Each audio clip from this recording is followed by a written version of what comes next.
Hello, my friend. Welcome to Daily English Podcast. This is Walter, and I want to pause before we begin and truly recognize the gift of your attention. Out of all the things you could be doing right now, you've chosen to be here, listening, learning, and giving yourself this time. That matters. Now let me ask you something. Have you ever wondered why some people walk through life with a quiet strength, while others, even if they're doing well, seem to carry a heavy doubt inside? The difference is often not luck, not money, not talent. It's self-love. But when I say self-love, I don't mean arrogance, selfishness, or ignoring others. What I mean is something softer, something deeper. It's about treating yourself with the same kindness, care, and respect you naturally show to the people you love. Self-love means looking at yourself and saying, I am worthy of rest, I am worthy of care, I am worthy of love. This is not always easy, but it changes everything.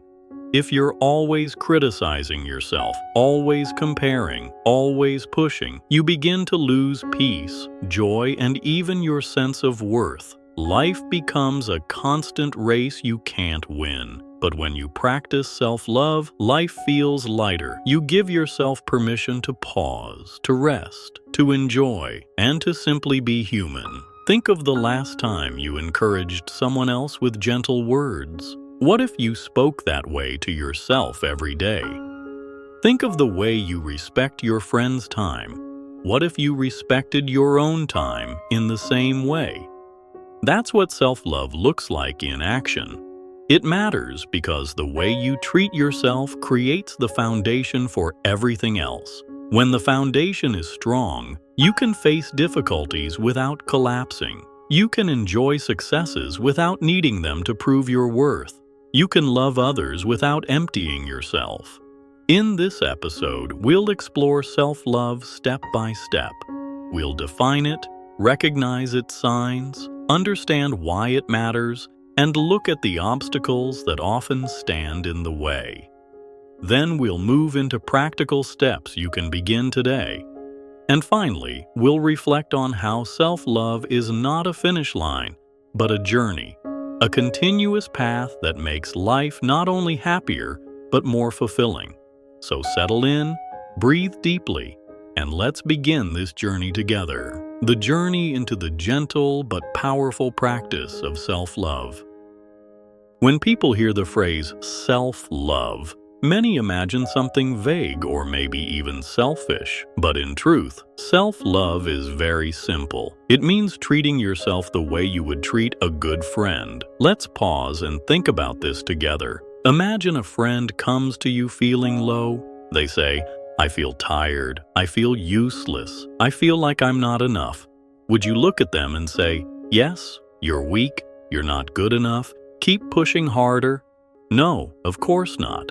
You would probably listen gently. You might say, it's okay, you're human, you're doing your best, you deserve some rest. You'd comfort them, and you'd remind them of their worth. That same kind, supportive voice is what self-love sounds like inside your own mind. It's the practice of speaking to yourself with compassion rather than criticism. Self-love is also about respect. Respect for your body by giving it enough sleep, movement, and food that fuels your energy.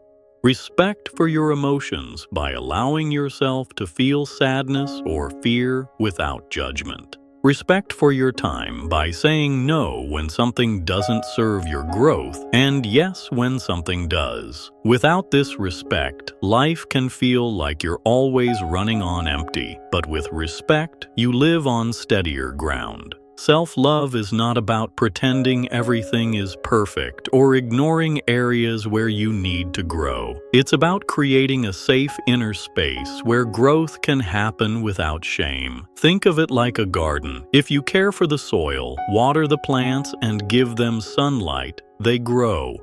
If you neglect them or constantly cut them down, nothing beautiful can grow. You are that garden. And self-love is the care you give yourself so growth is possible. The important truth is this: self-love is not a single feeling that suddenly appears. It's not something you achieve once and keep forever. It's a practice, a set of small choices you make each day. Every time you speak kindly to yourself instead of harshly, you practice self-love. Every time you choose rest instead of endless pushing, you practice self-love. Every time you believe in your worth, even a little, you strengthen it. And like a muscle, the more you practice, the stronger it becomes. How can you tell if self-love is alive in your life? Sometimes we're so used to our habits and thoughts that it's hard to notice. But there are clear signs that show whether or not you're treating yourself with love. One of the strongest signs is the way you talk to yourself. This is called self-talk. If your inner voice is constantly harsh, saying things like, "I'm stupid, I'll never succeed," then self-love is missing. But if your voice sounds more like, "I made a mistake, but I can learn from it," or "This is hard, but I'm still trying," then self-love is growing. Words matter. The way you speak to yourself shapes the way you feel and act. Another sign of self-love is found in your habits. Do you allow your body enough rest, or do you force yourself to keep working even when you're exhausted? Do you drink water, move your body, eat food that nourishes you? These small daily habits may not seem dramatic, but they are powerful signals of love. If you treat your body with care, you're telling yourself, "I matter." Self-love also shows up in joy. Do you give yourself permission to enjoy life? To read a book, listen to music, take a walk, or spend time with people who make you feel safe? Enjoyment is not a waste of time. It's part of loving yourself. Believing in your abilities is another sign. This doesn't mean thinking you're perfect or the best. It means trusting that you can grow, that you can face challenges, that you have value even when things are difficult. And then there are boundaries. If you can say no when something doesn't feel right, and yes when something supports you, that's self-love in action. Boundaries are a way of saying, "My time, my energy, my heart, they matter." All of these signs together paint a picture of your relationship with yourself. If you see them in your life, even a little, it means you're already practicing self-love. And if they're missing, it's not a reason to feel bad. It's simply an invitation to begin. Why does self-love matter so much? The answer may sound simple, but its impact is powerful, because the way you treat yourself sets the tone for your whole life. If you live with constant self-criticism, you create a heavy atmosphere inside your mind. Every challenge feels larger than it is. Every mistake feels like proof that you're not good enough. Even your successes feel thin because you quickly move past them saying, "Yes, but I should have done better." Without self-love, life becomes a race that never ends. You keep running, but the finish line keeps moving further away. But with self-love, the picture changes. You begin to live with more peace. You still face difficulties, but you don't collapse under them. You know that even when you fail, your value doesn't disappear. You have the patience to keep learning, to keep trying, to keep moving forward without tearing yourself down. And perhaps most importantly, self-love gives you the energy to love others without losing yourself. Think of your heart as a cup. If that cup is empty, you can't pour anything into someone else's life without draining yourself completely. You might still try to give, but over time you feel tired, resentful, even invisible. But when you fill your own cup first, through care, kindness, and respect, you share love from a place of fullness. You can give without losing, and the love flows naturally. Self-love also shapes the choices you make. When you believe in your worth, you choose relationships that treat you well. You choose work that supports your growth instead of breaking your spirit. You choose habits that give you energy rather than take it away. You may not always choose perfectly, but your direction shifts. You begin to move toward a life that honors you instead of one that quietly harms you. Without self-love, it's easy to accept less than you deserve. It's easy to stay in relationships or environments that hurt you because you think, this is all I can get. But with self-love, you know your value. You set higher standards. You trust that you deserve respect, care, and joy. And from that belief, you build a life that is not only easier, but also more fulfilling. That's why self-love matters so deeply. It is not just a nice idea. It is the root of a strong, balanced, and joyful life.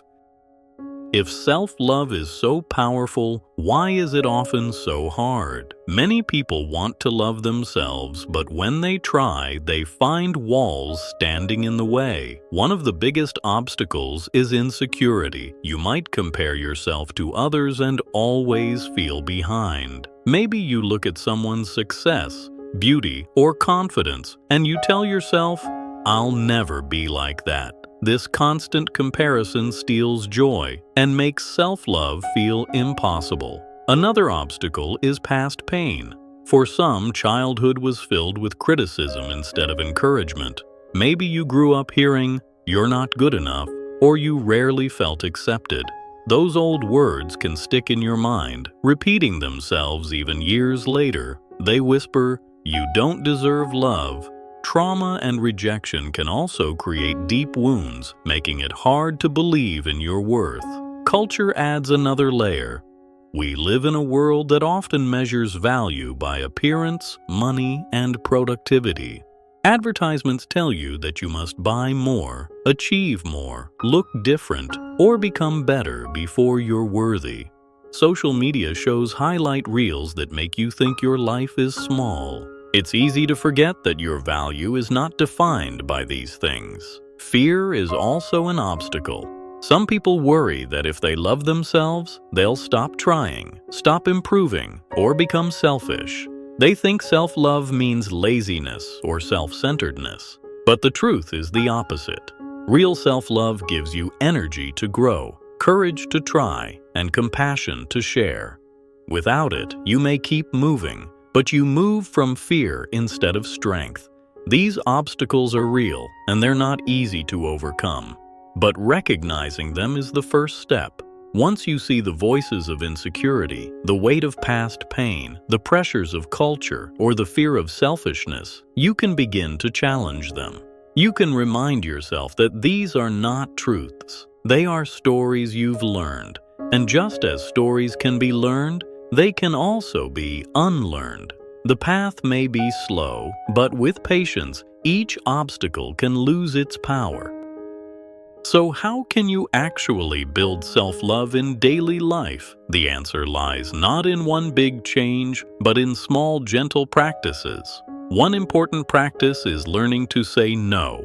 Every time you say no to something that drains your energy, you are also saying yes to peace, to rest, to respect for yourself. Saying no is not selfish, it is wise. It protects your time and energy so you can use them for what truly matters. Another practice is creating self-care routines. These don't need to be complicated. A 10-minute morning walk, a warm cup of tea in silence, writing a few lines in a journal, stretching before sleep. These small moments tell your mind and body, I matter.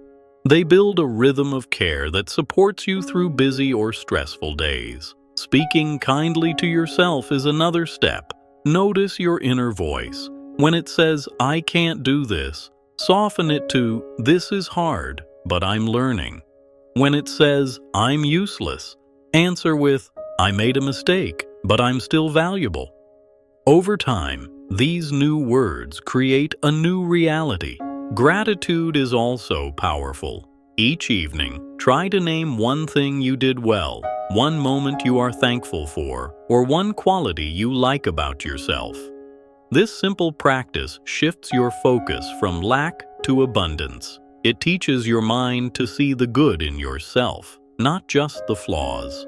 And finally, surround yourself with environments that support self-love. Spend time with people who respect you, not those who tear you down. Choose activities that nourish you, not ones that leave you feeling empty. Step by step, these small choices build a foundation, and with each choice, your relationship with yourself grows stronger, kinder, and more loving. Self-love is not something you finish once, like crossing a line at the end of a race. It's a journey, and it continues for as long as you live. Some days this journey will feel natural. You'll wake up with calm energy, you'll speak kindly to yourself without effort, and you'll move through the day with confidence. On these days, self-love feels light, almost effortless. But there will also be days when self-love feels hard. You may wake up tired or anxious. You may feel doubt about your worth. You may hear the old voices of insecurity or comparison whispering in your mind. On these days, it can feel almost impossible to practice self-love. And yet, these are the moments when it matters most. To say to yourself, even if I don't feel strong today, I still deserve care. To give yourself the same patience you would give a struggling friend. This is the true test of self-love, not when life is easy, but when it is hard. Think of the seasons of the year. Sometimes the sun shines warmly, and life feels full. Other times the sky is gray, the air is cold, and growth slows down. But the seasons keep turning, and spring always returns. In the same way, your relationship with yourself will change. There will be bright seasons and cloudy ones, but as long as you keep practicing, self-love will grow stronger over time. Another part of this journey is forgiveness. You will not always get it right. Sometimes you'll slip back into harsh words or neglecting your needs. That doesn't mean you've failed. It simply means you're human. On those days, self-love means forgiving yourself and starting again. Each new day is another chance to practice, and with practice, something changes. You recover faster from mistakes. You feel calmer in stressful moments. You show up with more patience and love for others because you're no longer running on empty. Slowly, almost quietly, your life begins to feel not perfect, but deeply fulfilling. And that is the real gift of this journey. You don't arrive at a final destination. Instead, you learn to walk with yourself as a kind companion every step of the way. As we come to the end of this episode, I want to leave you with a simple but powerful reminder. Self-love is not a luxury, and it's not something you practice only when you have extra time. It is the foundation of a happy, peaceful, and fulfilling life. It means kindness, care, and respect directed toward yourself. When you choose self-love, you give yourself the strength to face challenges without breaking, the patience to grow without fear, and the energy to love others without losing yourself. Remember the signs we talked about, the way you speak to yourself, the habits you build for your body and mind, the joyful activities you allow yourself to enjoy, the boundaries you set to protect your energy. These are all signals that you are practicing love for yourself. Also remember the obstacles: insecurity, past pain, cultural pressure, and fear. They may appear again and again, but they don't define you. They are part of the journey, and each time you notice them, you have a chance to respond differently. And finally, remember the practices: saying no when something isn't right, creating routines that nourish you, speaking kindly to yourself even in moments of doubt, celebrating small steps and small victories. None of these are dramatic. They are quiet, gentle, everyday choices. But together, they transform the way you live. The most important truth is this: self-love is a skill. Like any skill, it can be learned, it can be practiced, and it can grow stronger with time. You don't have to be perfect. You only need to be willing to try again each day, willing to choose kindness instead of criticism, willing to give yourself the love you deserve. So, as you go forward, carry this reminder with you. Treat yourself with care. Speak to yourself with kindness. Respect your needs as deeply as you respect the needs of others. And love yourself not someday, but today. Because when you do, your whole life begins to bloom in ways you may not have imagined.